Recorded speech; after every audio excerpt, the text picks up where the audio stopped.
Voilà, le compresseur a été déballé, il est sorti du carton. Nous allons installer pour commencer la cartouche d'aspiration d'air, le petit filtre papier qui vient se positionner sur le premier étage, voici, dans son logement, et il est clipsé par un couvercle garde-tout. Voilà, il est en place. Ensuite, nous allons mettre la cartouche de filtration finale qui permet d'avoir de l'air respirable dans son logement qui est ici. Il faut dévisser le bouchon qui est ici. Vous avez les joints pour l'étanchéité. La cartouche se trouve dans le petit carton que nous avons sorti tout à l'heure.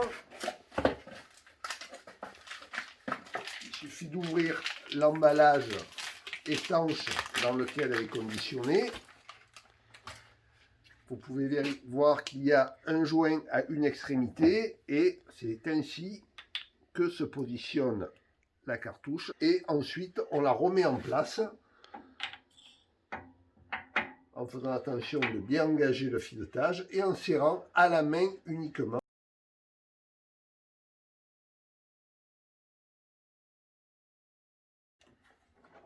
Voilà, c'est serré, positionné à la main. On va pouvoir vérifier le niveau d'huile par le petit voyant qui se trouve sur le côté. Le niveau d'huile doit être sur le point rouge qui se trouve au milieu de la petite lucarne. Une fois ceci vérifié, on va pouvoir procéder au démarrage, à la mise sous tension du compresseur et vérifier ici que la minuterie des purges automatiques est bien programmée pour déclencher toutes les 10 minutes pendant 5 secondes. Raccordez votre bouteille au robinet de gonflage. Ici en DIN, si vous êtes équipé en étrier, vous pouvez utiliser un adaptateur comme ceci.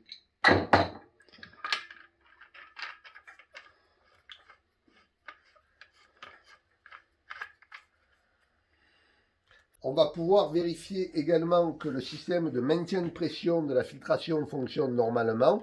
La pression d'air ne va pas arriver tout de suite, mais monter au bout de quelques secondes. À partir de là, on pourra ouvrir la robinetterie et la bouteille pour effectuer le gonflage.